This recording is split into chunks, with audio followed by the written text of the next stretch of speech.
Sreeram, as you look at these pictures of the Prime Minister being received in Dhaka, what's the bigger message and what are you looking forward to over the course of the next 2 days? Niranjan, bigger message is that, India's neighborhood policy is working.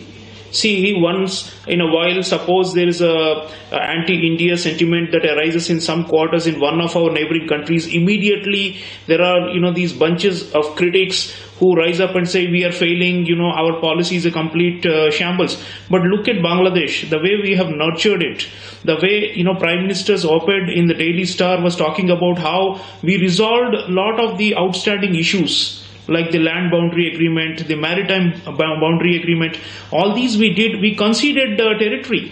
We are generous. We showed our, elder brother approach to Bangladesh, and they have embraced it. What was not possible for 45 years, Narendra Modi got it done after he came to power. He told Sheikh Hasina, "Mujh pe bharosa rakhiye." And he has delivered on it. So I think that's the number one message that's going, that we are consolidating our neighborhood. Except one country of SAARC, everybody else is with us. And Bangladesh Prime Minister was talking about how the whole Bay of Bengal area we are now going to develop jointly, and this is going to bring so much prosperity to the northeast of India, to West Bengal itself, which is of course like a cousin of Bangladesh.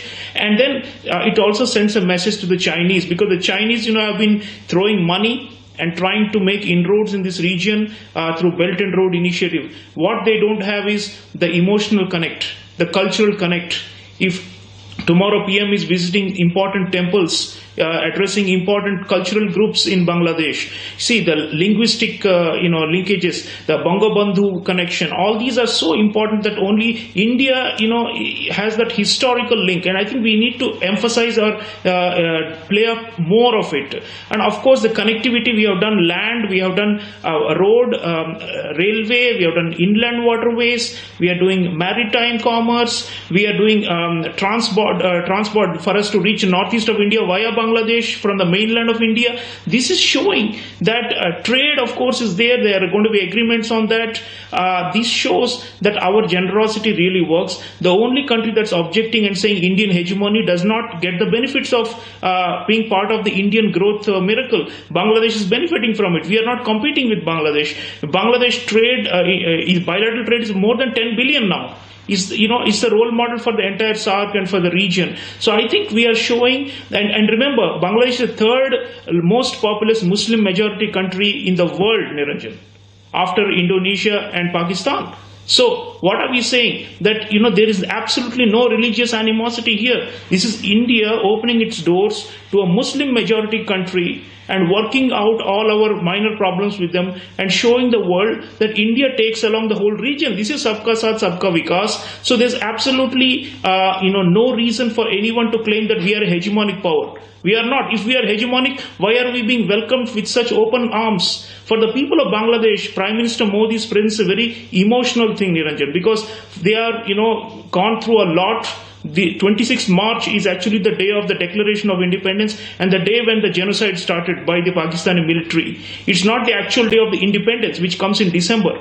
But, for India, without India, they would not have crossed these 9 months between March and December. It was total slaughter. What the Pakistani military, aerial bombardment, they were just massacring people, Bengalis. But we stood up for them. So I think that has to be remembered again and again. Mujib Borsho has to be remembered, because without those linkages, Bangladesh could again go back into the path of what happened after Mujib was assassinated in 1975. It became closer to Pakistan. The Islamist groups took root there. Hardline jihadist terrorist outfits used Bangladesh as a safe harbor from which to spread in the whole subcontinent. Harkatul Jihad-e-Islami, people forgot Huji. Huji started from Bangladesh under regimes that were before Sheikh Hasina. So it's very important that the history is not just for token's sake or just for remembrance. If we remember that history only, we can ensure Bangladesh remains moderate and on a prosperous path.